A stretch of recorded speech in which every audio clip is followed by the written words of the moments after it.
அவர் சொல்லி நடக்காததேது, அவர் வார்த்தை தரையில் விழாது.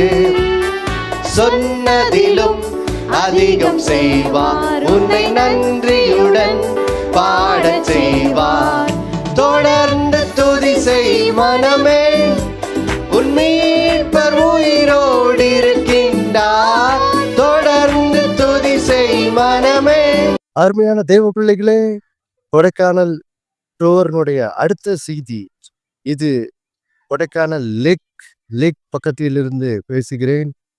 எபிரேயர் 8:12 நான் அவர்கள் அநியாயங்களை கிருபையாய் மன்னித்து அவர்களுடைய அக்கிரமங்களையும் அவர்கள் பாவங்களையும் இனி நினையாமல் இருப்பேன் என்று கர்த்தர் சொல்லுகிறார். தேவ பிள்ளைகளே, பாருங்கள், இந்த தண்ணீர் இது ஒரு லேக். யோசிச்சு பாருங்க, மழை மிகுதியாய் பெய்கிற காலத்துல பாருங்க, தண்ணீர் புரண்டு ஓடுகிறது. அப்பொழுது அது ஓடும் மழையில இருக்கிற எல்லா அழுக்கையும் என்ன செய்கிறது? அடித்து சென்று விட்டு சுத்தமாக்குது. அதே போலதான் சிலுவையிலே இயேசு சிந்திய அந்த அவருடைய இரத்தத்தின் வெள்ளம் நம்முடைய சகல பாவங்களை நீக்கி நம்மை சுத்திகரித்து, தேவன் நம்முடைய பாவங்களை கிருபையாய் மன்னித்து இனி நம்முடைய அக்கிரமங்களை பாவங்களையும் நினையாமல் இருப்பேன் என்று கர்த்தர் சொல்லுகிறார். பாவங்களை மன்னிக்கிறது மட்டும் இல்ல, அதை மறந்து போய்விடுகிறார். ஆதலால் இந்த ஆசீர்வாதத்தை சுதந்தரித்துக் கொள்ளுங்கள், இயேசுவின் நாமத்தில் ஆமென். இந்த செய்தியை கேட்டு கொண்டிருக்கிற ஒவ்வொருத்தருக்காக ஜெபிக்கிறோம்.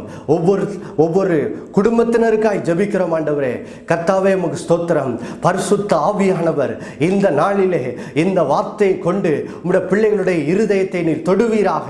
அந்த இருதயத்தில் இருக்கிற அந்த கசப்பு, இருதயத்தில் இருக்கிற அந்த வேதனை, ஆண்டவரே, அவர்களை விட்டு அகன்று போகும்படி இயேசுவின் நாமத்தில் நான் ஜெபிக்கிறேன். அப்பா, இருதயத்தில் இருக்கிற அவிசுவாசம் அகன்று போகட்டும், இருதயத்தில் இருக்கிற அந்த சந்தேகம் அகன்று போகட்டும். ஆண்டவரே, உம்முடைய பிள்ளைகள் உம்முடைய அன்பின் மேல் தங்களுடைய நம்பிக்கையை வைக்கட்டும்.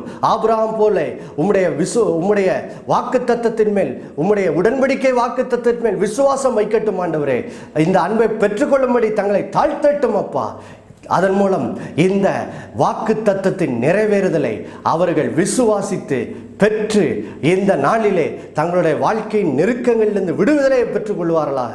என்னென்ன வாக்கு தத்தங்கள் செய்திருக்கிறீரோ அதனுடைய நிறைவேறுதலை பெற்றுக்கொள்ளும்படி இயேசுவின் நாமத்தில் ஜெபிக்கிறோம். நீர் அப்படி செய்ததுக்காக நன்றி. இயேசுவின் மூலம் பிதாவே, ஆமென், ஆமென்.